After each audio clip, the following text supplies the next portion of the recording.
Well, well, look what the cat dragged in. Or I guess what I drug in was a cat. Finally picked me up an antique Cat D4. I've been wanting one of these for quite a while. This one's been sitting for, the guy said approximately 10 years, but it seemed like one of those deals where it was 10 years in his mind and probably 15 in reality.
Well, hey there.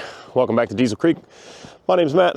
Behind me, a Caterpillar D47U that's been sitting on my property for, I'm pretty sure, close to 3 or 4 years now. I'd have to check my inventory sheet, but it's been here a minute. It's been sitting here so long that a lot's changed in the time that it's been here. We've built an entire shop, almost done building my house. When I put it here, there was nothing here. Now it's between my house and my shop. It's not really exactly something my wife's gonna want as a lawn ornament, so I'm in the process of cleaning up everything from this part of the driveway and tucking it all back behind the shop. But I figure rather than just moving this thing somewhere else where it's not gonna get the love and attention it deserves, it's finally time to pull it into the shop.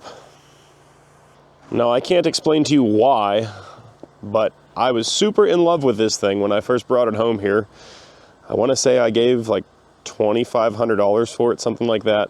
And it's not in bad shape, but it's not in great shape. Undercarriage is definitely on the crappier side, but runnable for an antique. You're not going to wear it out. Blade's in decent condition. Doesn't have any holes in it or anything. The worst part of this machine that I've seen just looking around it is down here on the track frame. That's been broken and welded, and they didn't do a very good job. On this side, the yoke which supports your front idler is some sort of mangled. So it's not exactly runnable in its current position, but I guess it wouldn't take a whole lot to fix that. The guy I bought this thing from was actually a fan of the channel, even way back when I bought it. He assured me that it ran when he parked it. Now that had been, oh, my memory's really slipping now. We're going back quite a ways, but I want to say he said around 20 years, and I've added a few more years on there for good measure. I remember all we did when I went and looked at this thing, me and my buddy Mike went up and picked it up there, as you guys saw. We were able to rotate the engine enough to say that, hey, it's free, it's not locked up, so, you know, pretty confident that it would fire up. And I can't explain to you why.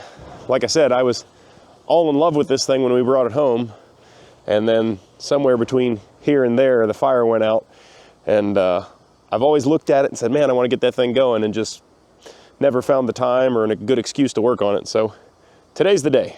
Aside from the undercarriage issues, other things I've noticed are, A, the seat is junk, and that's not even the proper seat. It's supposed to have a cushion seat on it, and it's supposed to have armrests that come out here, and they've been cut off on both sides for some reason. Battery box is a little smashed up, not the end of the world. I believe when we unloaded it, we determined that one or both of the steering clutches were stuck. So basically, that's going to require the top of the transmission to come off to fix that. So even if the engine fires right up for us without a whole lot of work, we've still got a bit of work to do before we could actually run this thing around and use it. Anyways, you might be able to tell by this white stuff all around me, it's kind of chilly out here, so let's try to shove this thing in the shop where it's warm.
It's been so long since I've actually looked at this tractor or thought too much about it. I don't really remember that much about it. So I'm kind of going to have to just look over everything really good and see what we're working with again, because I really don't recall. I had this bucket over top of the shifter because I know the rubber shifter boot was pretty tattered looking, so wanted to keep water from going down in our transmission. The old girl's kind of in rough shape the more I'm looking at it. I know a lot of the more purist people that really go nuts and restore these things back to better than showroom original quality, you know, they would probably call something like this more of a parts tractor than, you know, a worthy candidate of restoration, but I'm not that way. I don't have any qualms about something being a little bit rough. As long as it fires up and pushes dirt, I'm pretty happy. I do like these old D47Us though, especially when they are painted up looking pretty nice. They're just a neat looking old tractor. Have a peek in this old toolbox, see what we got in here. Softball. Empty can of starting fluid, that's not a good sign. Good bungee, keep that for future use. A lovely collection of wasp nests. A nylon rope that looks like somebody might have been trying to use as a starter rope. I think this is a return spring for inside the transmission. I'm not sure why it's out here. I know the guy I bought it from said that they had the transmission apart to do something. I don't know why that wouldn't have got put back on. Seems kind of vital, I think. Can't say I know what that is, but pretty sure it's a cat part number on there, yeah. 5F67 something or other. I don't know what that is. Not much great in there. I don't know why this plastic gas tank is sitting on here. Maybe they were using this.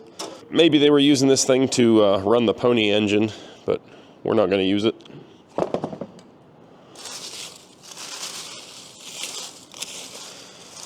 You have to get the shop vac and suck all these leaves off of here so they don't make a mess. There should be a storage compartment, I believe, under the seat. Yeah, you can see the hinges over here, but it looks like they welded it shut, so I would assume there's nothing in there, but you know what they say about assuming. I don't know what's going on with this chain, but there's a chain run to what were the seat mounting bolts. I have no idea why that's there. This lever here is your control lever for the blade, just up and down. And, yep, you shove it all the way forward, it goes into the detent. Seems like that's pretty well functional. Up on top of the tractor, got your steer clutches. This one, the lever moves, but I can feel it's not doing anything in the transmission, so the clutch must be stuck, pulled back. That one, pretty much the same. Doesn't seem like it's doing anything whatsoever. This is your master clutch. That engages the transmission to the engine. Controls pretty darn sloppy, but it feels like it's probably working. Albeit, maybe not the strongest detent in the world.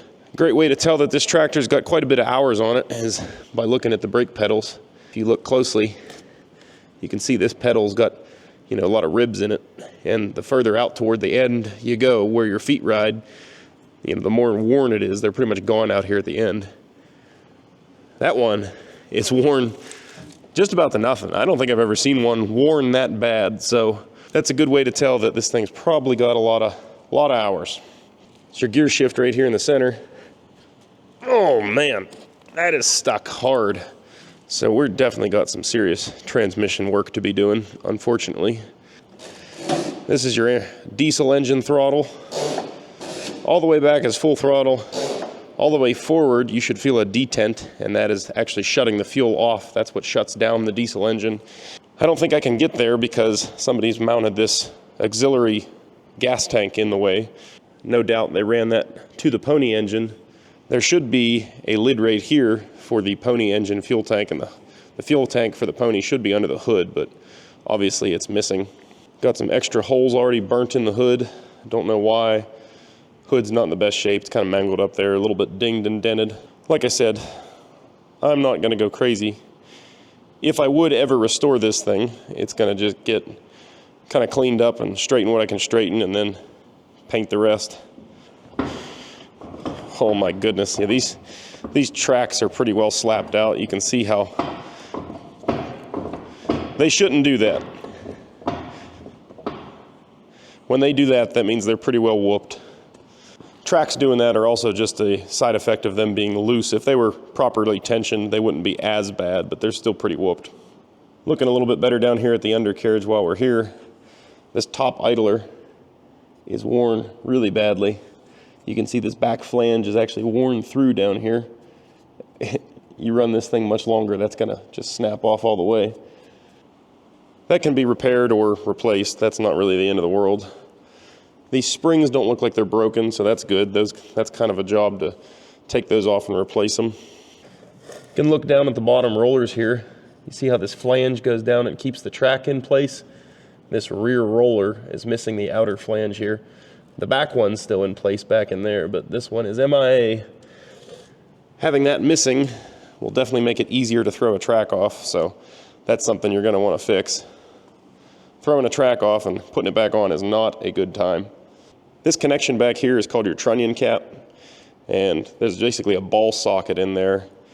It usually wears and you get some slop in that connection. That one doesn't look too bad. This bolt's loose, so that's gonna need tightened up. That's kind of weird though that connection isn't very sloppy because the rest of the blade looks like it's kind of loose. This pivot's right here. I don't know how well you guys are gonna be able to see, but it's pretty darn worn in there. I don't know if that could be rebushed or it has to be rebored. The rest of the pins on the blade and stuff are pretty sloppy too. You can see there's slop all around those. Pretty loosey-goosey. You can see how much movement is in that one down there. This is an adjustable bar here. You can, theoretically, if it's not stuck, there's a threaded portion down in here, and you crank that turnbuckle and that lengthening or shortening of that bar can angle your blade manually. It's not a hydraulic angle, but it's better than nothing. This blade has one on each side, so you can also, I guess, theoretically adjust the face of the blade, the pitch, or would that not do that? I have to think about that. I like that these are adjustable down here. You can kind of eliminate some of the side-to-side slop in the blade by tensioning those things, so that's nice. Over here on the front end and the belly pan, you can see it is pretty darn nasty in there. Full of dirt. The radiator's caked with dust and oil and grease. Originally, the cooling packs on these machines were about 3/4 of them were the radiator, and then 1/4 of them were an oil cooler for the engine. So there's a difference you can see, maybe. That's the oil cooler that you're looking at there. It looks like the fins have all fallen off of it for some reason. It should have fins on it, kind of like the radiator core has over there. But basically, just straight down here, that side was the oil cooler for the engine. And all of these old cats are notorious for that oil cooler going bad, leaking, and apparently they weren't really necessary because everybody bypasses them. Most of them are looped around like that. I have several other machines that have the same issue, and they're all looped. And as far as I know, that's never been an issue, not having that oil cooler. One of the things that'll make the radiator or the oil cooler leak, though, is having all that dirt up against it, holding moisture in there. That's not great. So we're going to try to get that cleaned out of there before we put this thing back in service, but we're a long way from that point. We need to start diving into the engine, I guess. So the D47U was powered by a Caterpillar D315 diesel engine. Now at the time you could have spec'd it to be either pony start or direct start, meaning you just turn the key and it cranks up the diesel and away you go. I've talked about pony engines quite a bit on this channel, and if I sound like a broken record or I'm beating a dead horse, I'm sorry, but you got to think there's people watching these videos for the first time that have never heard of a pony, never seen a pony, don't know what I'm talking about and why there's not a horse standing here. So to the uninitiated, a pony engine is a small gasoline-powered starting engine, essentially. Basically, back in the day, they didn't have great starters to spin over these big diesels with a lot of compression like they do now. It required a lot of battery and a lot of starter. So if you lived in a cold climate, it wasn't really a safe bet that your engine would start up if it was really nasty out.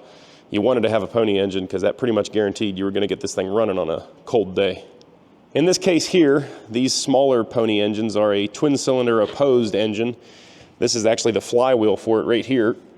This one, it spins, but it feels like we may have some water or something down in that pony engine because it doesn't want to turn very far. but it's not locked up, so we should be able to recover it. So the Pony does a few things more than just crank the engine over. It shares a cooling system with the diesel engine, so as the Pony engine heats up, it's also circulating the coolant throughout the diesel block, preheating the outer part of the engine. The diesel engine has a decompression lever, which is right here. Oh man, she's pretty well stuck too. So when you first engage the Pony engine, you have the decompression lever pulled, so there's no compression in the cylinders. You start cranking it over, building up oil pressure, that coolant's all heating up, getting things warmed up there, and then after it's warm enough, you engage the compression. That starts building up heat in your cylinders from that piston going up and down there. Once you feel like you have things sufficiently warmed up and it's gonna start, pull your throttle right here, throttle it up. That feeds some diesel into the cylinders, and theoretically it should pop off. So when they're in good running condition and all tuned up right, the Pony engines are pretty darn good. They can get a very cranky engine fired up versus cranking down some big batteries and really wearing out a starter. The problem with Ponies is that they are neglected. Nobody really takes proper care of them. The carburetors are hard to get to, and people get frustrated and they just don't clean it out. A lot of times you'll see these tractors for sale and they'll say, it'll push start, we never use the Pony. Most of the time that's just because they don't feel like doing the proper maintenance to keep it running right. And to be fair, if you don't run the thing very often, it is hard to keep the Pony in good running condition. You need to run non-ethanol fuel and probably some fuel stabilizer in it, and then always try to run the Pony out of gas rather than just shutting it off with a magneto.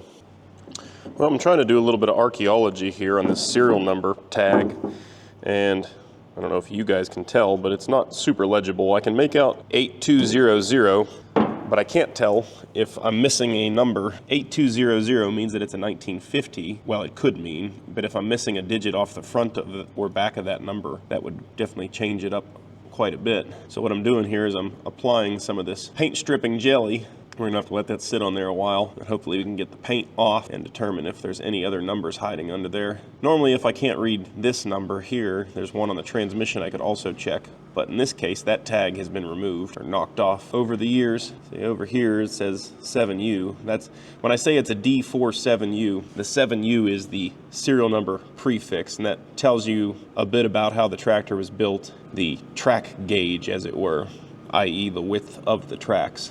I don't know how well it's showing up on camera. But that is most definitely 7U18200, which makes this thing a 1952 model. All right, so let's try to start tearing into this thing, I guess. I'm gonna pull the hood off. We'll start going through the Pony engine. Via the Pony engine, we can at least verify that the engine spins over and is capable of starting. Theoretically, if there was something wrong with the diesel engine, I don't know that it would be a good idea, you know, as ham-fisted as I am. I'd get real excited I got the Pony engine running and then just go slamming the diesel engaged and maybe cause some sort of issue if there was one with the diesel. Like I said, I don't know. I know that it wasn't stuck when I bought it. But there are leaves down inside of the manifold here, so that's not a great sign. They're not chewed up like the mice did it though, so that's maybe a better sign. Looks like all the bolts are already missing out of the hood, so I think it'll just lift off here. Oh yeah. Yeah, that hood's pretty banged up. Oh no. Our exhaust manifold is rougher than I thought, and it's also, not only the diesel manifold is bad, but the Pony manifold has a hole in it as well. So hopefully nothing really got in there and did too much damage. So I'll bring you guys in here and show you what I'm talking about. There's the diesel manifold. As you can see, somebody's welded on it and patched on it, and it's still rusting out. I mean, it's just paper thin right there. I could put my finger through it if I wanted to. I see we've got some leaves in there, and with the hood on, all I could see was that hole right there, and I didn't think too much of that because it didn't look like water could get in it, not to mention no critters. But now I see this gaping hole back here, definitely big enough for mice, and I see mouse droppings in there. Not good. Moving back here to the Pony manifold, you can see we've got a hole there, plus a hole up there. That's pretty common on these things. Hopefully that can be brazed up or something. The original Pony engine fuel tank should be right here, As I mentioned earlier, it's missing. I can see kind of what they had going on here. They have this rigged up like so. I bet you this went up through that hole in the hood, and they had that black fuel tank that was sitting over by the seat there, probably stabbed on top of there, and they would use it to start this thing. Here's the remnants also from the fuel line that was going to this makeshift tank. So they've gone through 3 different fuel tanks now, the original and 2 kind of crappy replacements. So like I was saying before, the reason a lot of the pony engines get neglected is because they're just so darn hard to work on. With that original fuel tank here, you know, you can't get to the carburetor that's down here. You have to tank the hood off like I just did, which is normally a lot more involved. There's usually a whole bunch of bolts holding it on there. Then you have to take the pony engine tank off, which is kind of a pain. Then you've got to either take off just this side of the carburetor and work on it in place, or remove the pony engine pre-cleaner and then unbolt the carburetor, then clean it out, then reassemble the whole thing. It's an ordeal. It's definitely not a 10-minute job. The other issue that plagues these pony engines would be the magneto, which is this box right here. That thing generates your spark, comes out here to your spark plugs, and magnetos are great. You don't need any power to energize them or anything. They're all self-energizing, self-generating, if you will. The problem is the points. There's still a set of points inside of there, and the most common issue with them is that the points will get corroded up and no longer be able to pass the spark out here to your spark plugs. Not that hard to clean the points, but getting to them is another story. In our case here, easiest thing you could possibly do to clean the points would be remove your entire air cleaner for the diesel here. There's 4 half-inch bolts that you can't get a ratchet on. You have to use an open-end wrench. Take that thing off of there. It's a lot heavier than it looks. And then you can wrestle with trying to get the cover off of the mag down here, which is also a treat.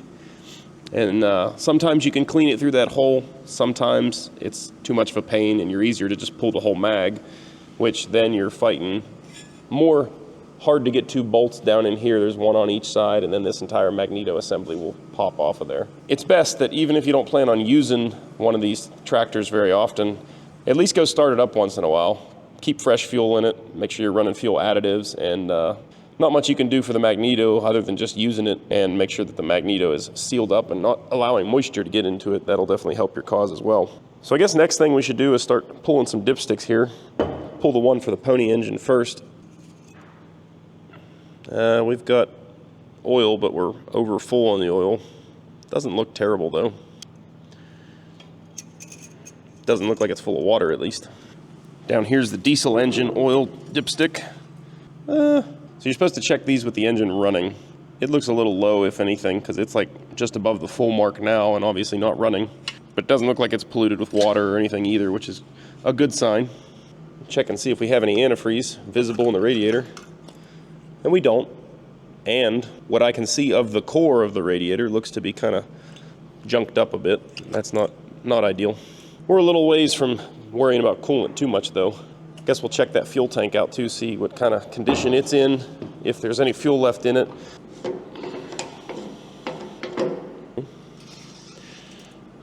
Our dipstick, yeah, we still got well, at least over a quarter tank there.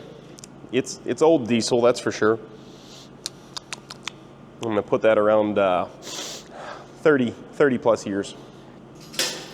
So the preliminaries look pretty good. I guess before I really start opening things up and diving in deeper here, I need to clean all this crap off of here. This is making my skin crawl. There's all these leaves and little junk. It's just inviting me to like drop a screw down in there and lose it for forever.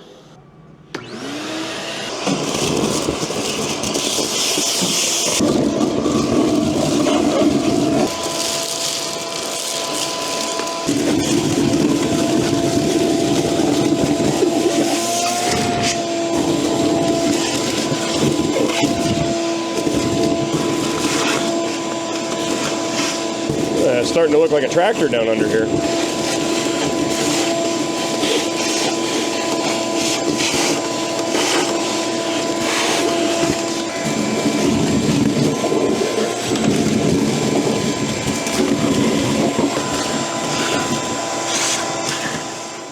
I guess it's that time of year. We can also do some weeding here on your dozer. You're going to want to weed out your dozer. There's a whole little ecosystem going in here. Just Toss that down on the floor out of the way for now. If we can get this thing running and functioning again, it's going to earn a good bath, I think. We'll probably, at that point, which is a long ways off, drop the belly pans and give it a good, thorough cleaning, especially up here around this radiator.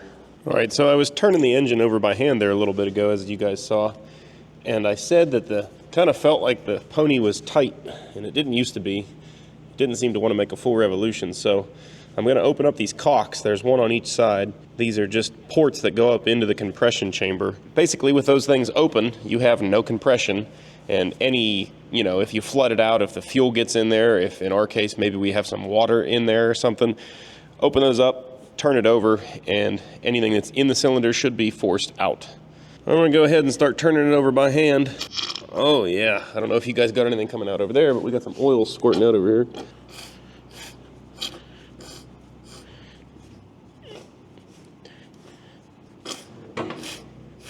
There's a little bit of water, but really not too bad. I guess it was just enough to jump up the compression and make it kind of hard to turn over by hand there. The good news is there that the pony is turning over pretty easy, and I don't feel or hear any serious issues going on in there. So I guess it's time we can grab a jump pack and see if we can get this thing to actually turn over with the starter. Well, there's not much in the way of an electrical system on these machines.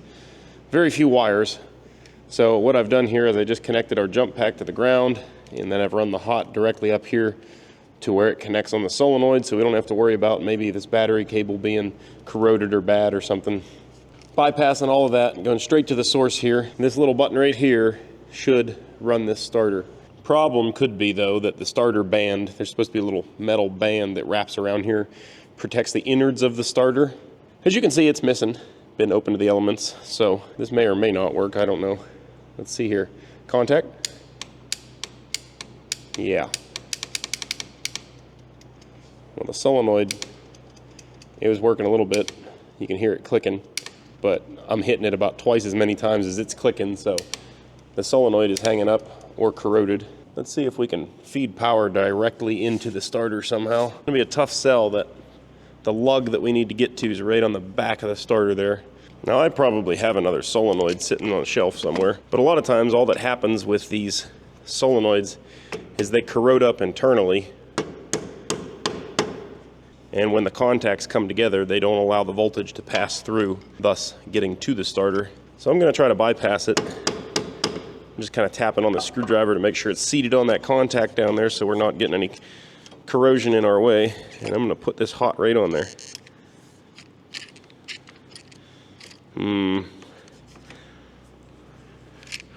Nothing's happening. Do we have spark anywhere else? Yep. Yeah, we got some sparkage. Oh. Yeah, our starter seems to not be happy. So, unfortunately, we're off to a bad start here. I guess we're gonna have to pop this thing off of here. I believe it's just this bolt. I need to crack that loose, pop the starter off. Probably have to put it on the bench and clean up all the contacts, see if it's any good at all. All right, with that bolt backed out of there, the starter should come loose. Notice I said should.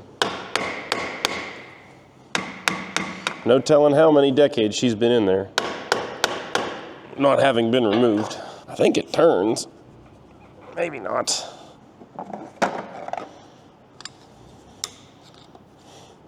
There we go.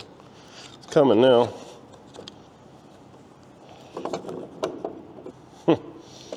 Yep. See, everything about the ponies is a pain, especially on these D4s. Unlike the bigger tractors like the D8, they're really not that bad to work on.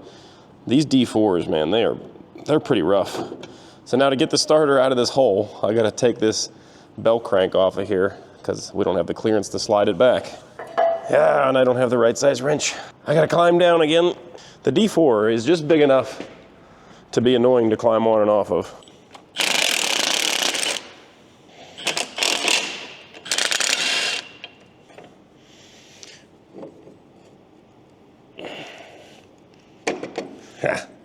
There we go. Zap this solenoid off of here and we'll be free. There we go. Now we're free. Alrighty. Got our starter here. You guys can actually see The whole Bendix drive and everything is just full of cobwebs. This thing has been not run in quite a long time. I'm guessing the first place that we need to start here is looking at our brushes. Maybe we just have a lack of connection. I'm gonna pop the solenoid off, get it out of the way, and then we'll hook the jump pack straight up to that bare stud after I wire wheel it and see what happens then. So when I just grab a hold of the Bendix gear here and spin it, the starter does turn, so we know it's not locked up. Feels pretty dry and crappy though, I'll definitely say that for it. The lug for power in going into the starter here is copper by the looks of it, or at least copper coated. It does seem to be bare, so let's grab that jump pack. All right, I believe that all these starters are actually 6 volt as well, so if we hit it with 12 here, it should really jump. Yeah, so we got absolutely nothing. I think maybe this starter is shorted internally. Pop the cap off and see what happens.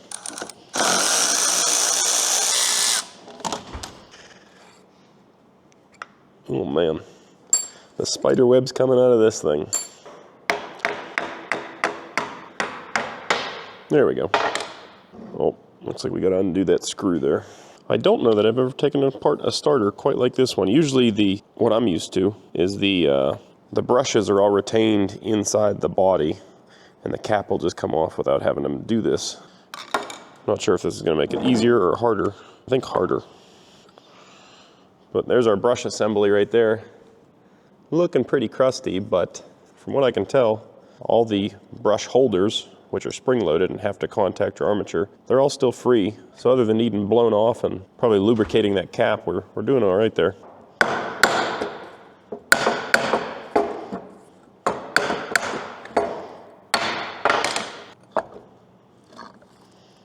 Oh yeah.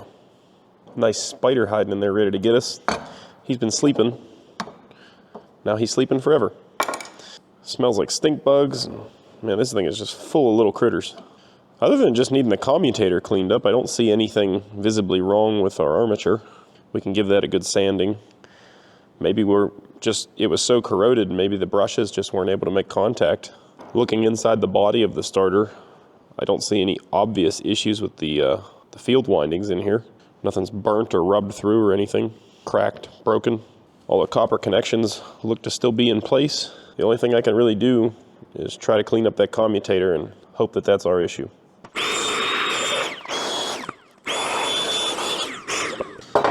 I'm pretty sure this starter is going to take the cake for the most spider infested that I've ever cleaned out. There's just been spiders crawling out of this thing, plus so many spider nests all wadded up in here. That's predominantly what we're cleaning out, is old spider nests.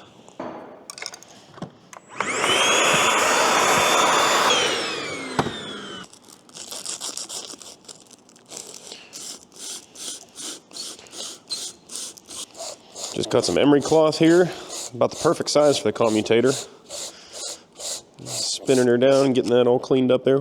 It was very corroded, so I could see that being our problem here. I'm hoping, but I do have a little trick up my sleeve if this is not the issue. Literally a moth just flew out of this starter. I've never seen that happen before. That is a first for me. A moth literally just flew out of this starter.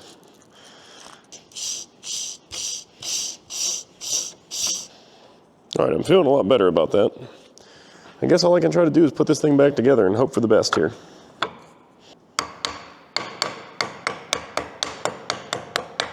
So the trick is, now that when you go to slide this thing back on, you gotta get all these brushes pulled back at the same time. There's 4 of them, so it's a little tricky. Hey, we got it, I think. Tabs aligned here so I can put those screws back in.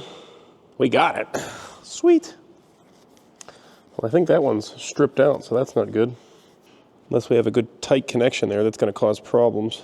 All right, so this screw isn't tightening up, it's stripped out. A little trick here we can try. Doesn't always work. Take that screw back out. We're going to find us a few strands of copper wire. All right, so hopefully you guys can see that. Just a few strands of copper wire there. Maybe, in our case here, we're doing this kind of in a precarious place. You want to make sure that this isn't going to pass through our screw hole and contact anything it shouldn't be. Kind of loosely pass it through the hole that's stripped out there. And basically that copper wire will kind of get pushed into the threads and help tighten things up enough to where you can get this to tighten down.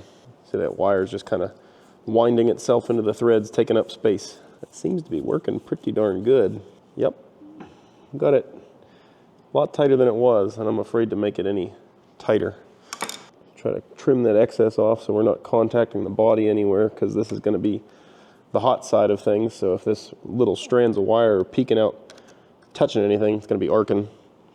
I also want to make sure we don't have any little pieces of it got down inside that starter, because it would do the same thing. But outside of that, she's cherry. Let's go ahead and put some power to it. Hopefully we got us a winner now.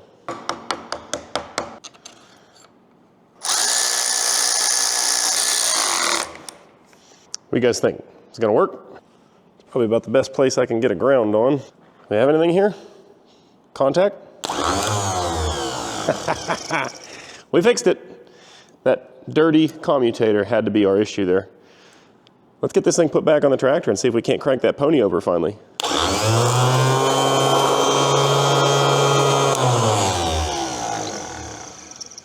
Sweet. Well, we have the starter reinstalled and we're ready to give her a try. I've still got the leads bypassed there because I don't necessarily trust them. Jump pack's all hooked up. Let's see if this thing's gonna whirl over. Can I get a contact?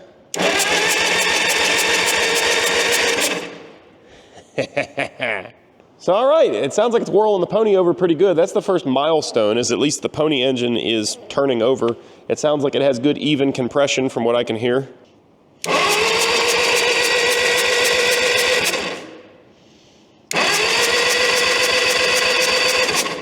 Okay, next item on the list is gonna be spark for the pony engine. All right, well, I'm gonna do this mainly for illustration purposes because I'll just about bet money we don't have spark. And we're gonna have to get into that magneto and clean up the points to get it. But if there is spark, it's gonna jump between the end of this wire that I'm holding and the spark plug. So you guys keep your eyes peeled. I'm gonna crank it over. Contact. No way. We do have spark. Man, that's awesome. I really can't believe that. We are just one ingredient short of a running pony engine. We get some fuel into this thing, we're gonna have something here. Now remember earlier I said we should probably check the diesel engine, roll it over by hand and make sure there's no issues, because I know me and I'll get a little carried away. If we get the pony running, I'm gonna wanna just try to start cranking the diesel over. So the way this works, if you were gonna start this thing, assuming your pony engine's already running, you got your decompression lever pulled, you lift this lever first, engage the drive pinion into the flywheel on the diesel engine, and then this is basically your clutch here. You start pushing this guy forward, and that is what actually applies the power from the pony engine down to the flywheel on the diesel engine, starts cranking things over. This should move freely. Right now, it is seized up pretty tight. We're gonna have to take that cover off and put some lubrication down in there. A lot of times those get run without oil because it leaks through into the flywheel area. This lever here feels like the pinion is already engaged. There should be some resistance there, and there's not. So when you engage that pinion, it slides into the flywheel, and then it goes into a detent position, and it stays in the flywheel until it spins up fast enough that it releases the detent and becomes disengaged again. And the only way you can really do that, at least easily, is by firing up the diesel. I believe if we take off that cover right there, we can see in there. So I'm gonna do that next, and then we're gonna try to crank the diesel over by hand. Hopefully it's not stuck, because like I said, our furry little friends were in that exhaust manifold. Strike all that, I'm an idiot. I can't do that until I get this clutches freed up and moving though. So we need to scrape that cover off of there, suck off any of that debris that's gonna fall in there, and then get that freed up and moving. Man, there's some serious crud on this engine. I'm sure there's already a bunch of people in the comments just crying that I haven't pressure washed this thing before bringing it in here. But it's kind of cold out there to be steam cleaning things. That's why we're working in the shop and not outside.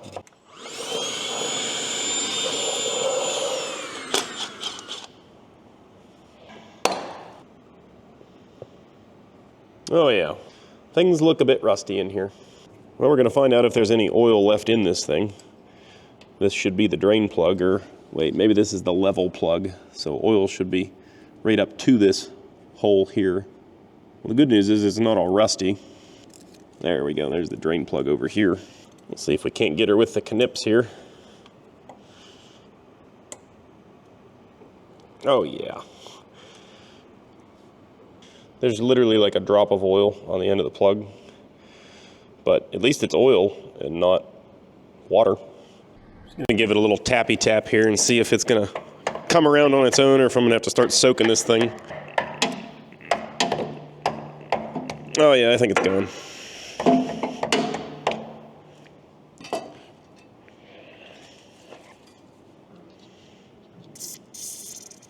I don't know, spray a little bit of this around in there, see if we can get it where we need it.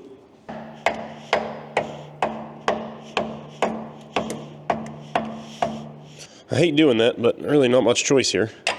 I think we need some better lubrication in there. I'm going to overfill this little box with 30 weight, which I believe is what you're supposed to run in there anyhow. Hopefully get this thing the lubrication it needs to free up. I don't know where it's actually seized up, if it's actually just in the handle here or if it's an inside thing.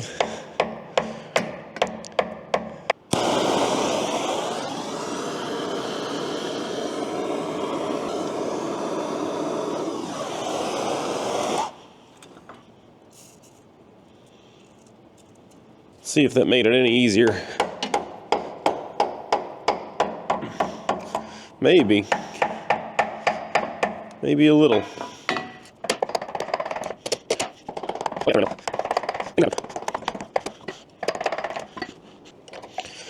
Well, it still definitely needs more freeing up, but we can see if it's going to actually engage the diesel now. Contact.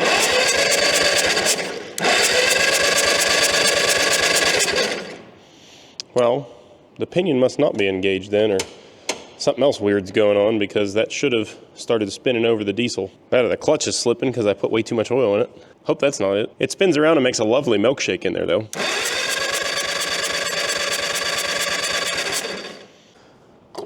All right, well, we have this pinion clutch. Definitely moving a heck of a lot better than it was. I wouldn't call it ideal yet. It's still a little stiff, but usable. So we're gonna drain the excess oil back out of it. Oh yeah, that's the good stuff there. Oh, almost lost it. Good save, good save. Yeah, I had that way over full, didn't I? We still have the main drain plug in, and for now, this oil's fine. I mean, I obviously see that it's not perfect, but we're gonna come back after everything's good and running and go through and completely service everything. Whatever we put in there and whatever's in there right now is a lot better than whatever was in there. So as soon as the oil is done draining out of that little level plug, we'll put the plug back in it and it'll be good enough to try to start it. The trouble is, like you guys saw, it doesn't seem like we're engaging the diesel at all. All right, that's good enough. Put the plug back in it, get rid of this nasty oil. I've got you guys looking down in the access cover here to the pinion and the flywheel. This piece right here is the pinion. This is what should slide in and engage the flywheel on the diesel. And I don't think we're doing that. Oh, there we go. Might have got it that time. There we go. Hey, I think the diesel turned. Yeah, and we are in gear because also the tracks are turning. Not cool. All right, we should be out of gear. I'd like to get the actual shifter into neutral as well, just for safety's sakes here. But she is pretty well seized there. Oh yeah. Yeah, that thing is... That's not good. I don't know that we're gonna be able to get that. Whoo, buddy, she's seized. Yeah, I don't see that happening. Not without a lot of work. Or probably removing the shifter altogether. But, great success. Check this out. Ooh, what happened there? It was turning until it wasn't. Well, I don't have the pinion in. Try to engage that. Okay, now we're... Dang it, that's not good. That kind of sounds like the diesel might be stuck or something's jamming us up here. Oh yeah. All right, so what I can do here is run the diesel engine around with the pony engine basically. And right now I'm spinning, I think backwards, yeah. I'm spinning backwards. The engine is free, which is good, but you guys saw it also stopped there. Ooh, yeah, that locks up kind of hard. What the heck is going on with that? I'm wondering, could we have something maybe down on top of a piston or... So if you guys watched my videos on the Caterpillar 212 motor grader, when I got that diesel engine freed up, I had a problem where the engine would spin almost all the way around and then stop, and then I couldn't get it to go any further, and then I could back the pony engine and get the engine to go all the way back and then stop in like the same place.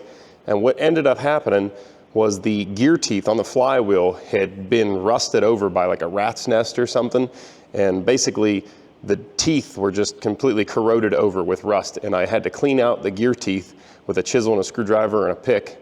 And once I had those teeth cleaned out enough, then we could get the diesel to make a full revolution.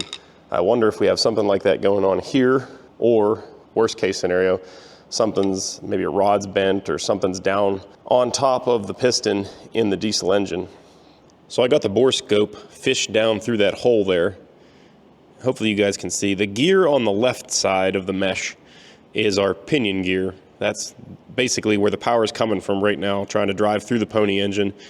To the ring gear on the right, that's the flywheel on the diesel. Definitely is some rust and corrosion, although I can't tell if it's actually what our holdup is. Actually, kind of looks like the teeth might be in poor condition there. Might be a missing tooth or something. You guys see that? I can't really tell. There's a better view of it. Now I believe these are, what do you call that, helical cut? So they're not straight cut gears. You can see that seal in there actually behind the pinion. That's the seal right there, and you can see it's leaking. It's letting the oil that we filled up into that little gear case come through into this housing. Hopefully you guys can see the screen there. I finally got it kind of all holding itself. I'm trying to spin the engine backwards until it locks up the other way. And we can see all these gears as they go by.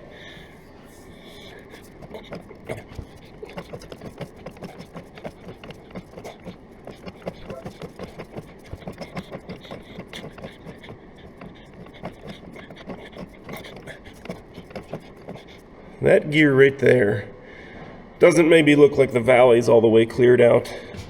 I wish there was a way I could mark that one and see if it's the one that's going to lock us up. We'll just pay attention to the rust staining there. No, I don't think that was it because we're still rolling. There's another one that looks pretty questionable there. We've got to be getting close to the spot where it sticks. There's a couple there that look pretty crappy. And I think we're stuck. So let's see if we can lift the bore scope and have a gander. I can't tell for sure. That could be a tooth issue though. We'll try to get those teeth back down where we can see them with our own eyes through the viewing hole there, and if they're nasty we can clean them out. Okay, well I played around with the bore scope long enough here. I cannot actually see if it's stuff in the teeth locking up the engine or not. I don't think it is. Nothing looks overly obvious if it is. So the next thing I want to do is might as well pull this exhaust manifold off of here because it looks easy enough to do. There's only 4 nuts. Hold on 2 clamps and then the exhaust manifold will come off and we can have a peek down in the exhaust port on the head and see what kind of little critter nests we might have going on down there.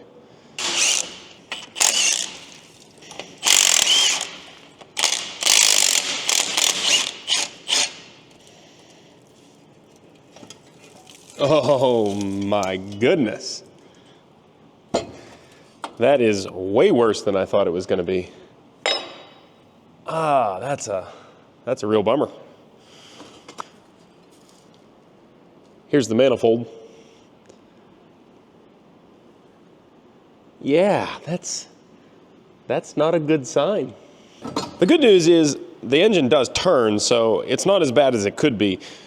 What really could have happened here is that the mice built their home inside the head, and used, you know, cylinder number 1 is the bedroom, cylinder number 2 is the guest bedroom, and then like cylinder number 3 is, say, a bathroom, the mouse urine is really what causes all the damage.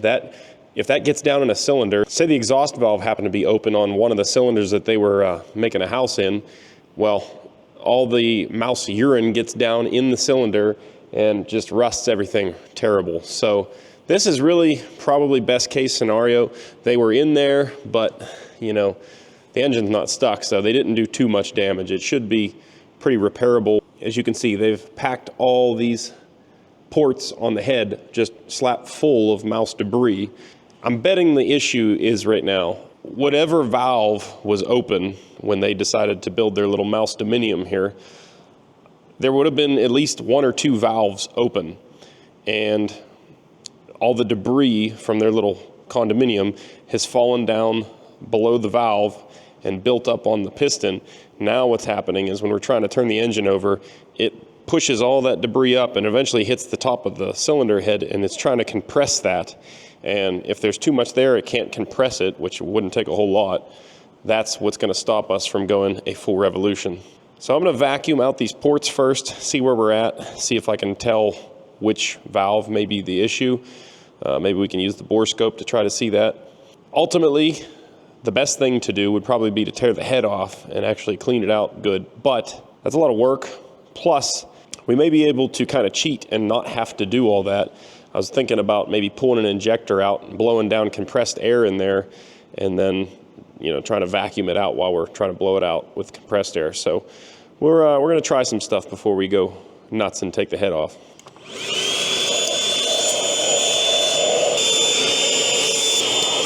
Oh yeah, cylinder number 2 is a bad one. They spent a lot of time in cylinder number 2. It looks like that one's pretty rusted up. Shoo, buddy, maybe worse than cylinder number 1. I'm not sure how well you guys are going to be able to see in there, but there's still a little bit of debris kind of around the bend that I can't get to on every cylinder. They were all packed pretty full. But the good news is, like, cylinder number 2 here, this seems to be the rustiest one. Maybe it's seen the most ammonia. But even still, like, 3/4 of the way back in the port, you still have carbon, you know, so it's not terrible. I've seen a lot worse.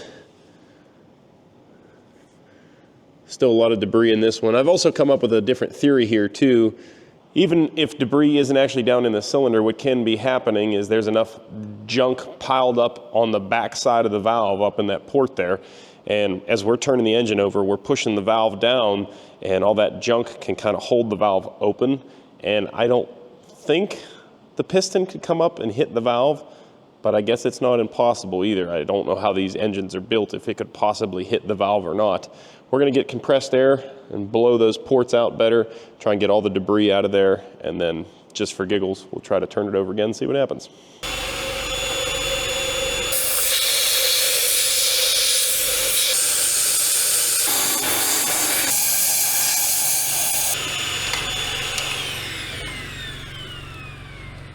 Well, that was pretty disgusting, but it seems like we got the job done. I think we got all the debris out of these head ports. Looks pretty darn clean from what I can see.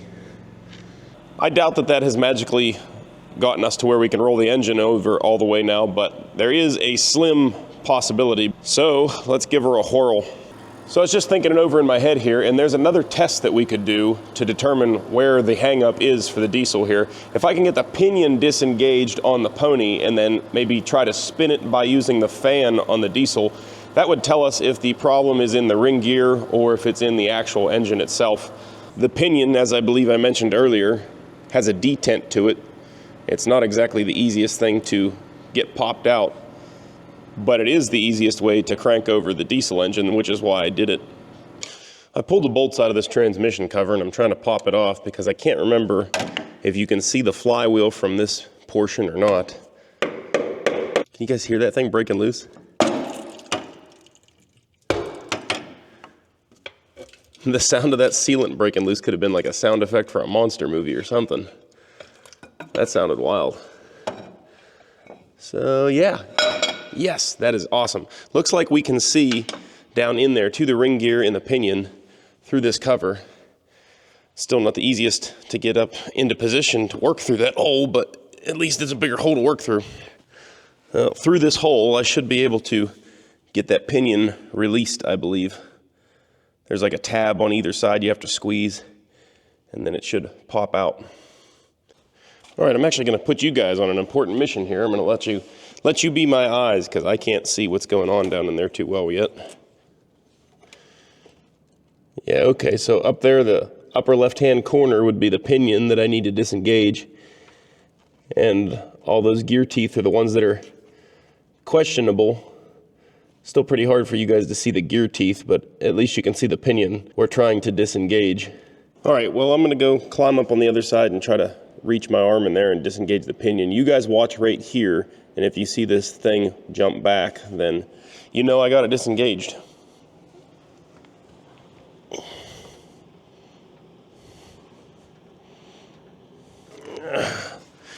I need to rotate the pony engine until the pinion is in a position I can squeeze it better. I can't tell, but the pinion might actually be messed up here. Hey, I got it. Sweet. Yeah, see, there's something actually broken on the top of the pinion there. I didn't notice it before, but actually there's a broken piece of that pinion up there. I think the bolt backed out of it or something. Something's not right there. Because if we spin it over now, you can look at the other side. Yeah, see? Hopefully you guys can see what that looks like there. Sometimes the lighting is different on camera than it is here in person. But you can see there's like a bolt through this side that kind of adjusts. There's like a little latching finger on either side of the pinion. And that little adjusting screw or something is missing and busted off on the other side. Yeah. Busted and mangled over here. Interesting. More problems. Okay, so we got the pinion disengaged. Now for the big test. We're going to try to spin the diesel engine over with the fan. If it turns all the way over, then we know we have a problem in our ring gear / pinion setup. If it still locks up, then we know the problem is actually in the diesel. I'm struggling to get you guys a good place to see and still give me a place to work. This isn't super scientific here or anything. I hope you guys can see the white mark there. Basically, that white mark's going to go around, and if it comes up again past where it is now, then we've made a 360. This is as much for my reference as it is for yours. Hopefully I can actually turn this thing with the fan. Probably should have tried that before I said that this is what we were doing. Oh yeah, it turns. Oh, that might be locked up right there. Let's go back around here.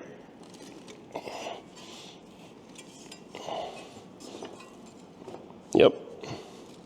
Same thing. I mean, it is. Oof.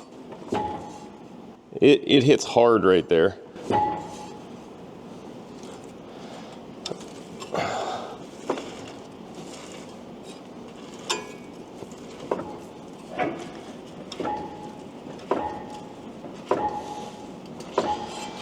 Yeah, I don't know what it is, but I don't like it. Doesn't feel soft like it would if it was compressing a mouse house. It feels pretty abrupt. So it's disappointing news, but that test was conclusive at least. We know now that that pinion, even though we discovered it was broken too, is not the cause of our lack of 360 rotation. Something is definitely holding us up in the diesel engine. So ultimately, I think we're going to end up having to pull the head, but we're going to start with a valve cover gasket. Maybe we'll have a peek at the valve train, see if any of the valves are hung up. If that's the case, we still probably have to pull the head. So either way, we're tearing this thing down, I think.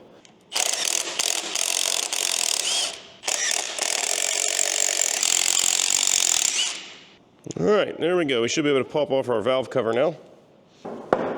Starting to think at this rate I should have taken the Dozer blade off. Made this sucker easier to work on, that's for sure.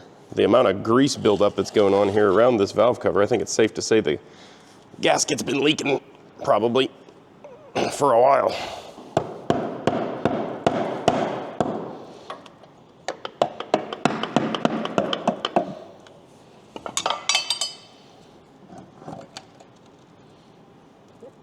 Alrighty, well, Everything looks nice behind the valve cover, so that's a good sign. Looks really good. Super, super clean in here. The only specks of dirt that you can see, they're not actually dirt.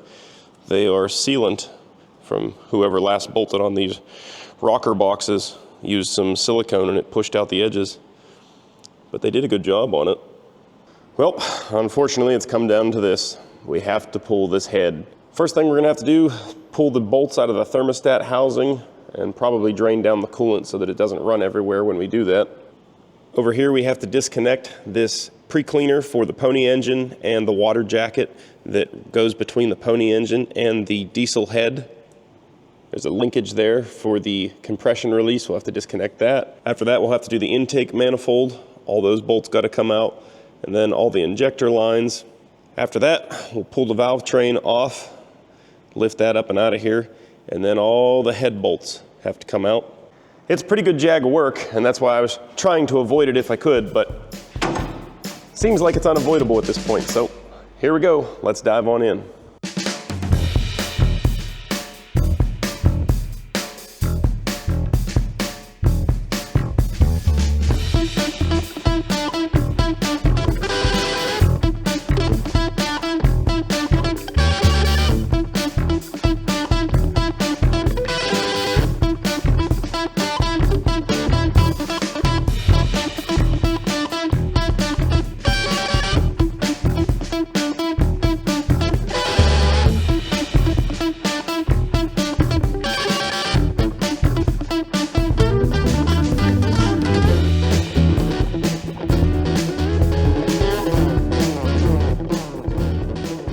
I think we are on the very last bolt here.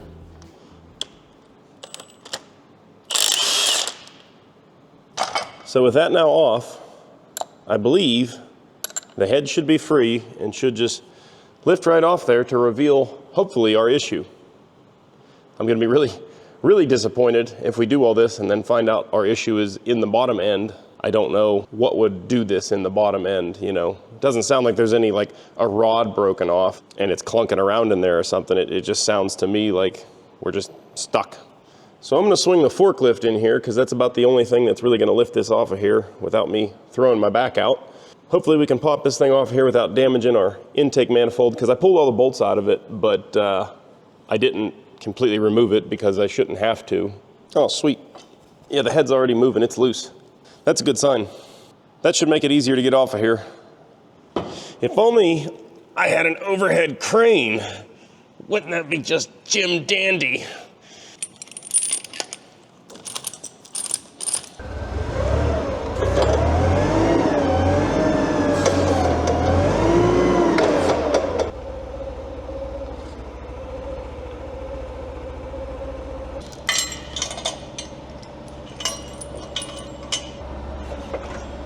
There we go.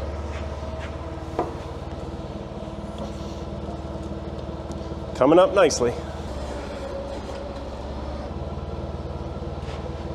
Hey. Since we're not getting a perfect, direct, straight up pull and all of our weight isn't balanced absolutely 100% perfect, you gotta keep putting a little bit of tension and coming back and shaking things loose. Otherwise you could wind up bending something.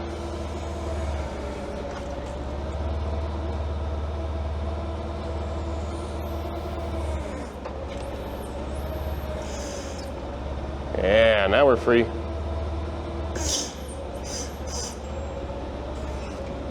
Yep, going up, baby, going up. Time to submit your guesses if you haven't already. Pause the video, drop a comment down below what you think is holding up this engine. Are we gonna find the issue here underneath the head, or was all that for naught and it's an issue somewhere else? Lock in your guesses because we're about to have a look. First up, lay your eyes onto the head here. Looks pretty good. I really don't see any issue except, dun dun dun, some evidence of mice. That all makes a lot of sense because indeed, when you look down here at the cylinders, mice are indeed to blame. Aside from the critter garbage though, everything looks pretty darn good. I can't really complain. The worst of it is there's a teeny little bit of surface rust here on cylinder number 1, but I mean insignificant to say the least. From what I can feel and tell, these cylinders number 1 and 4 look to be just fine. Let's try to turn it over and have a gander at cylinders 2 and 3. Hopefully this thing's gonna make a full revolution for us now. I'm feeling pretty confident that it will. Oh yeah, there we go. That's all it was. It's just that critter garbage built up in there. Those cylinders look pretty good too as they passed by. I'm gonna grab the shop vac. We'll suck all this crap out of here real quick.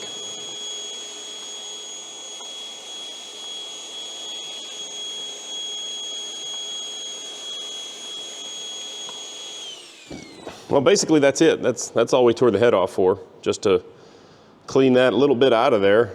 Basically, we're ready to put it back together, but you know, doing this, you kind of open up a can of worms, so there's a lot of prep to do before we can go ahead and just slap the head back down there. Obviously, you can see there's dirt coming everywhere.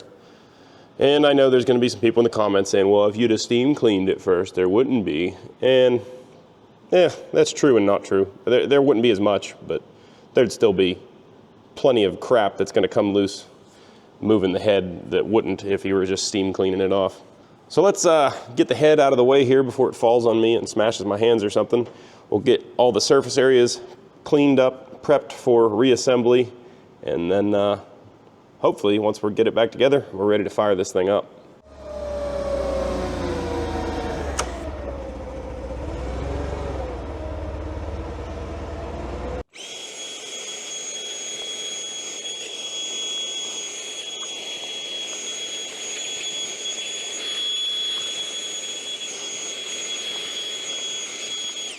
Still some very hard compacted stuff jammed in the piston here. We're just going to call it stuff because I don't want to think about what it actually is. But I got to chisel it off of the piston here. There is a little bit of corrosion underneath of it, but not going to hurt anything. Get this piston entirely cleaned up so that we have valve clearances. And then do one final wipe down of all the mating surfaces. And we should be ready to put her back in action. I hope.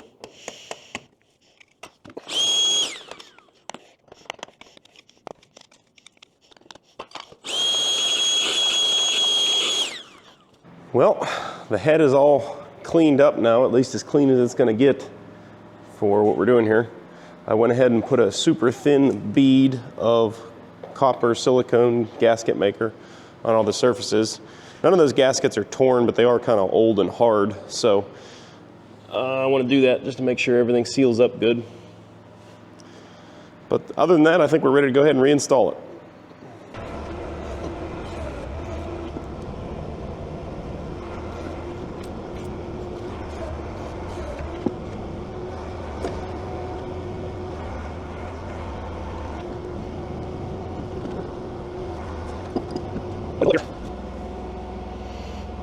Oh, we're not back far enough. There we go. There we go. Sitting on there pretty nice.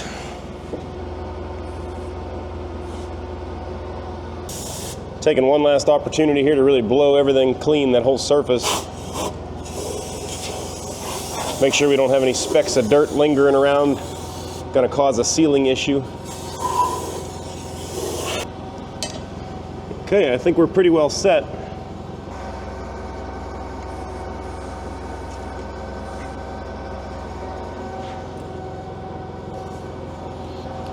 Taking one last little peek in between, make sure everything's lining up. There's little rubber gaskets with brass inserts that all need to mesh back together. Make sure we're not smashing any of those. Best I can tell, it's all looking really good. One last little puff of air.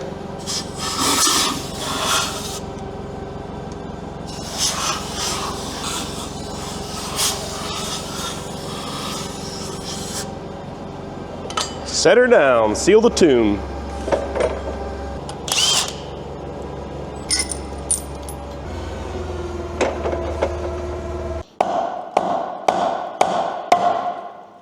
Okay, the head is sitting all the way down flush. Rocks a little bit because of those rubber seals that we're sitting on. First thing we need to do is go ahead and put all the head bolts and studs back in and torque those down to spec.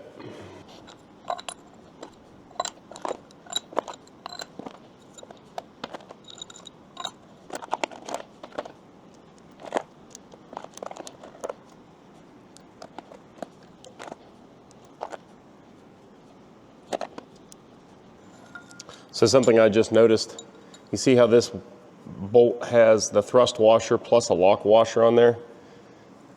And this is actually a stud, and the nut is run close to the end. Well, that's a problem, because I bet what happens there is somebody didn't take the time to separate the nut from the stud again, and when they ran it down trying to treat it like a bolt, it wouldn't torque up all the way because they were running out of threads. So they put that lock washer on there to take up some slack and get their torque value. So really what needs to happen there was need to pull the nut back off the stud, clean up the threads, reinsert the stud till it bottoms out, and then torque the nuts down properly. And if we're gonna do one, probably need to do them all. Ones like this one, you can see, you know, it's got enough protrusion coming out the top. It's probably okay. We could probably treat it more like a bolt, but it's not the proper way to do it. Shouldn't take very long to clean them up.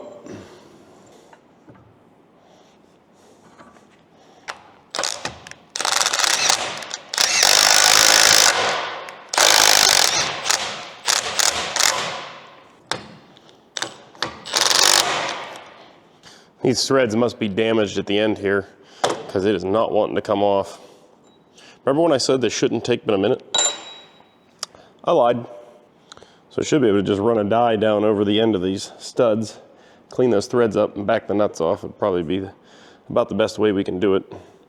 It's probably nothing more than super hardened grease in these threads. But if you guys have messed around with any of this really old stuff, you'll know that hardened grease is no joke. It can be chiseled off sometimes because it's so hard. I don't know why it happens. I don't know how it happens. But it dries out and it becomes concrete. Well, those threads look nice again. Look at that, nut comes right off. Now with the nut off there, we can chase the threads all the way down to the bottom.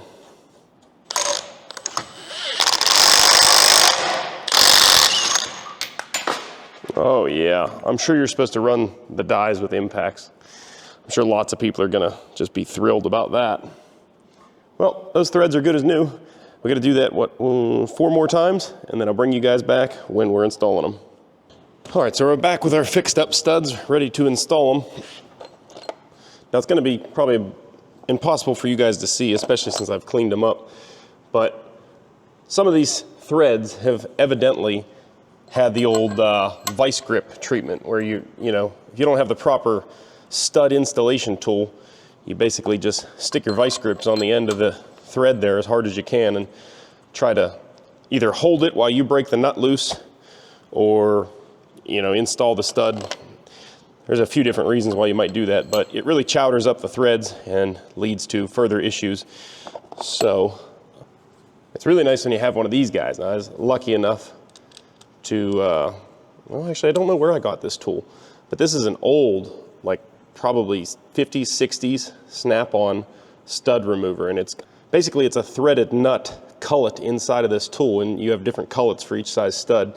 But as you can see, it's kind of independent there, and when you run this nut down, it tightens up those threads, and those threads just clamp into the stud, but you're not damaging the thread since it's actually cut for those specific threads. So you hold the outer part of the tool, run the inner part down pretty snug there, and then now we can actually apply some serious pressure.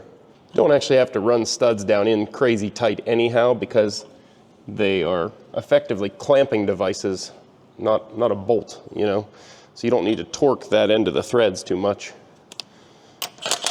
Would have been ideal if we did this before we installed the head, but hindsight is 20/20, as they say.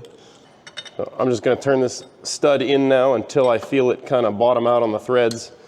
I'm not going to crank it down in there or anything crazy, because you can actually break the casting of the block if you do that. Just want to get it tight enough that it stays the next time we got a stubborn nut on top of it. So I believe we've done it.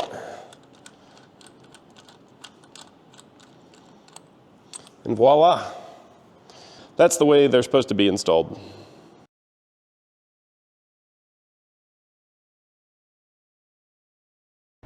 Well, we have our studs all installed, and I went ahead and threw all the hardware on, and I just ran them down snug. I didn't really put any kind of torque on them at all. I just ran them down with a gun till they contacted the block.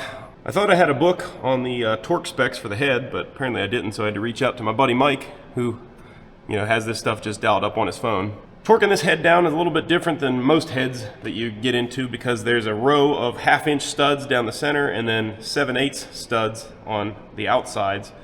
So the 1/2-inch studs can only go to a certain point, and the 7/8 studs will take a lot more.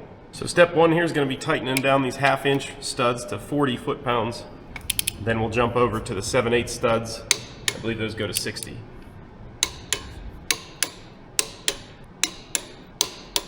All right, now we got to dial up these 7/8 studs to 90 foot-pounds.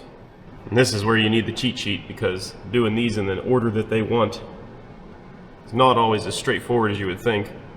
But it looks like it goes in an X pattern: 1, 2, 3, 4, 5, 6, 7, 8, 9, 10, 11, 12. Yeah, see, that definitely not how I would have done it if I was just winging this. Luckily we're not. Buddy Mike got us hooked up with the proper diagram. We're going to get this baby torqued down correctly.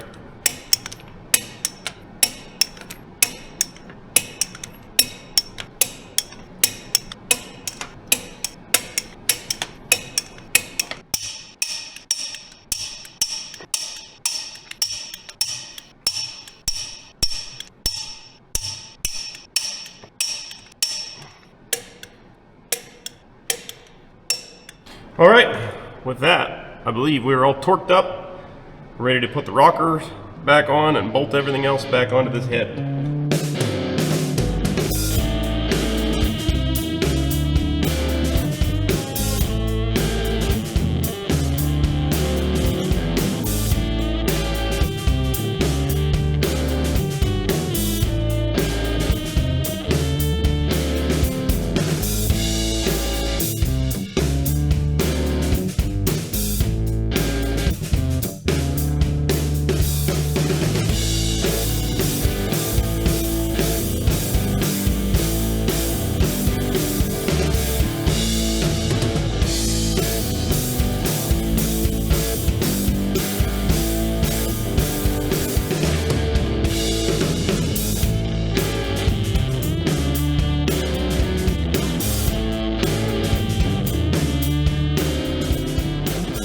Oh boy. So we got the head all back together, all the hatches are battened down, things are bolted up. The only thing I left off was the pony air cleaner, and that's because we may or may not have to go into that carburetor and do some scrubbing on it to get it to function properly. You might say, Matt, why don't you preemptively just go through that carburetor? It's probably all gummed up anyways. This thing's had multiple fuel tanks on it over the years. It's been sitting without a fuel line on the inlet for who knows how long. Well, that's because I don't have a gasket kit for this carburetor on hand. And if we damage that gasket taking it apart, we're kind of up a creek without a paddle, if you know what I mean. It can't hurt anything to put some gas in it and try it, so I think that's the route we're going to go. I'm going to check and see what kind of condition the inside of this rusty looking tank is, and if it's any good, I'll throw a fuel filter and another piece of hose on here, and we'll connect it up and try to run that tank that they have mounted. That's not a good sign. Well, the cap is just deteriorating as I take it off here. Yeah, no, that tank's junk. It's completely full of rust. We'll just put the cap back on that. Don't even look at it. I just pulled this plastic tank that was on the machine when we pulled it in here out of the garbage and took a peek inside. Doesn't look hateful. We're gonna give it a go. And grab a piece of fuel line and we'll I'm getting excited. We're ready to try this thing. Oh, that was too easy. I'm glad they included that beautiful tank in the sale. All right, guys, this is it. Moment of truth for our little pony engine here. You guys think it's gonna start? I'll tell you one thing, if it does, it's gonna be brutally loud because the muffler here is just in pieces. I never checked the controls for the carburetor on the pony, actually, now that I'm thinking about it. I don't know if they're free. There's a choke and a throttle over here. Oh yeah, they're working. Beautiful. All right, well, it's all come down to this. It's the moment of truth. We're gonna see if the pony engine's gonna fire up, and if it does, we're gonna try.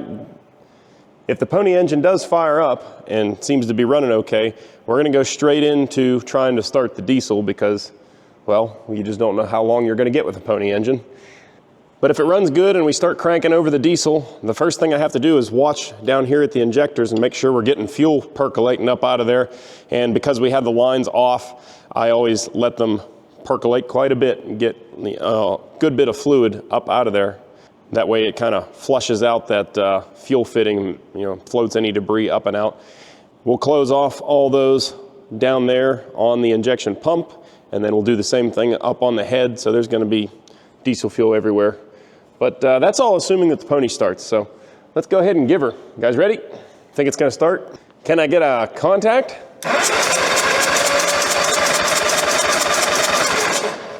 Well, it almost sounded like it wanted to.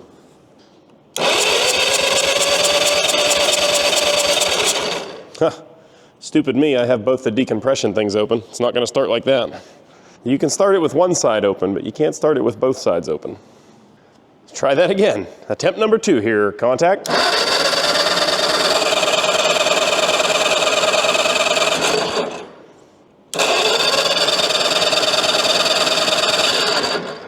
Well, I'm going to go ahead out on a limb and say that we're not getting fuel down into the carb. I'm going to go ahead and try the old tappy tap routine, see if we can maybe knock a float loose, if that's our issue. Not for sure that it is, but it could be. Try it again here. Contact. Still nothing. Let's give it a whiff of ether just to see if it sputters on ether. We had spark. Nothing should have changed there.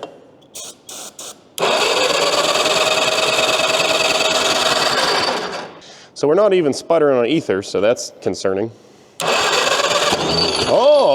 Oh! We had one little pop. Oh boy!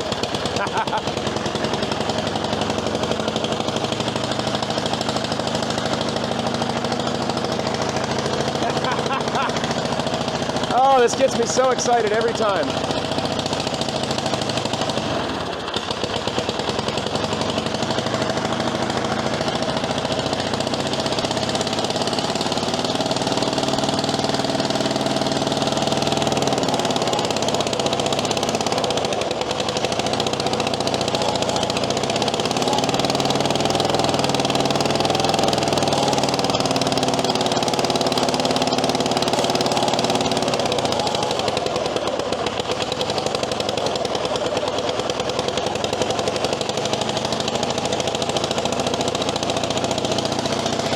Fuel popping up here.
All right, everything's bled out.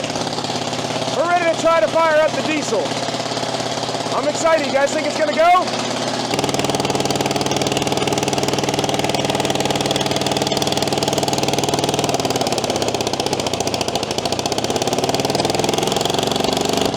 The pinion keeps kicking out. It's broken, that's probably why.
Oh man, we were so close a couple times there.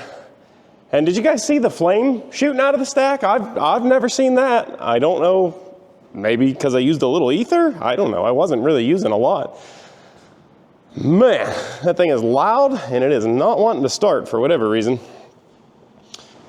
The pony seems kind of weak, and that could be carburetor related, but it could just be a tired pony. That's what happens. Actually, before we try to start it again, I'm gonna pop this cover off of here and have a gander at the fuel rack. My D318, which is the next size up from this engine, in the Bucyrus Erie 22B, did the same thing last year up at the steam show. It acted like it should have started. We had fuel at all the injectors, but it wasn't quite enough fuel. The fuel rack wasn't opening all the way. So I'm gonna pop that cover off real quick and have a little look at that.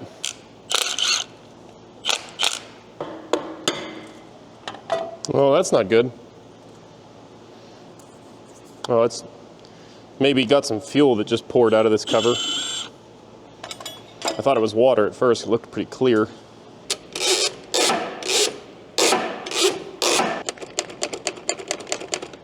Yeah, fuel rack seems pretty free. I don't know. Fuel rack is seeming pretty free. It's moving back and forth when I run the throttle. One thing I'll say is, like, down here it should hit a detent. I don't feel the detent. Like, that should shut it all the way off.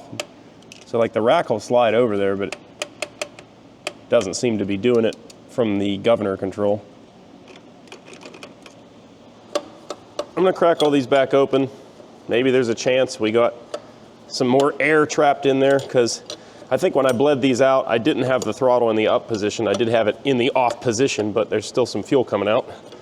Looked like it was plenty to bleed the system. I think as much as we cranked it, it would have still started, but I don't know.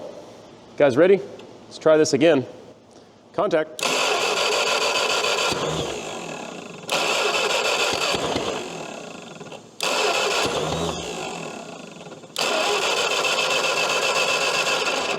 What are we out of gas? Come on.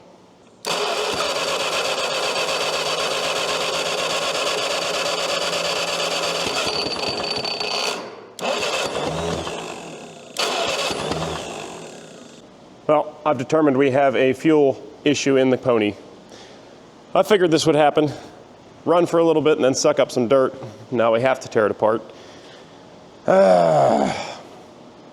We were going so good too. Oh, look at that, we're getting lucky. The gasket doesn't seem to be stuck. It's already wiggling around without me prying on it or anything.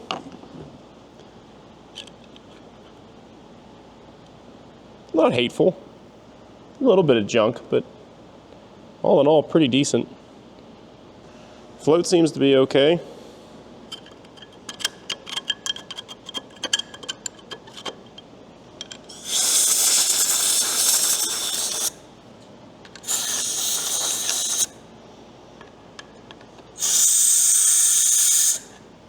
The little teeny orifice in the bottom of the bowl there is open and clear because I was able to just blow fuel up through it. All in all, I mean, I think this thing looks pretty darn good.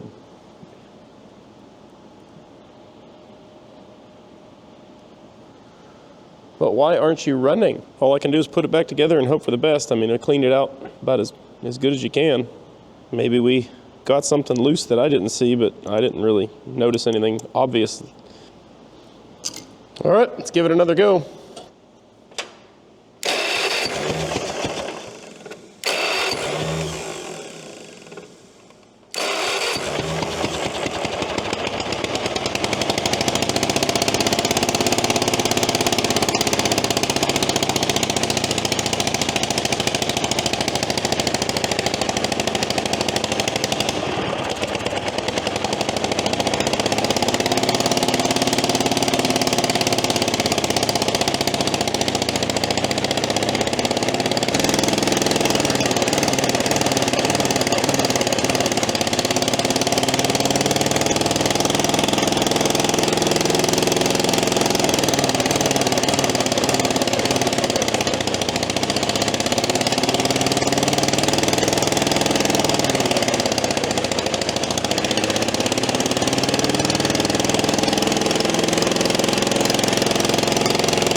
The struggle bus hard for a while there. This thing really did not want to start. Look at that majestic animal right there.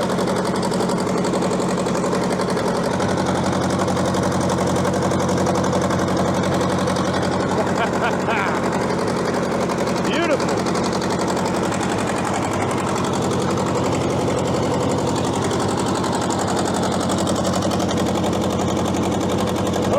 Dipstick is going to need some attention. It keeps popping out and letting oil go everywhere.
Man, this has been a long time coming. But it was all worth the wait, I guess, because she sounds like she runs pretty good. It sounds a little bit rougher than it actually is because of that gaping hole in the side of the exhaust manifold.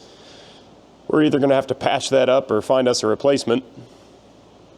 The transmission is, well, it's not sounding the best, but it's not awful. I was able to beat the shifter around with a hammer and get it back into neutral. It was super rusted up and stuck on us. Forward now. You guys saw the tracks moved a little bit there. I can't track it around because the blade doesn't lift. Even if I could lift up the blade, all I could do is track back and forth in a straight line, you know, a few feet in the shop here because the steering clutches are still in need of some serious love. Well, guys, I suppose it's a good enough time to go ahead and wrap this one up here. I'm really glad I finally made myself work on this project. It's been, like I said, sitting over there in the healing weeds for far too long. So the next time you guys see this tractor, we're going to be taking the top of the transmission off, checking out those steering clutches, hopefully getting them working again, and going to have to tackle that idler yoke on the track over here, and I'm sure we're going to find a few other rats to kill in the process. If you guys like the old D4 here, be sure you let me know by either leaving a comment or hitting that thumbs up button below the video. It really helps out the channel. Doesn't cost you guys but a second of your time.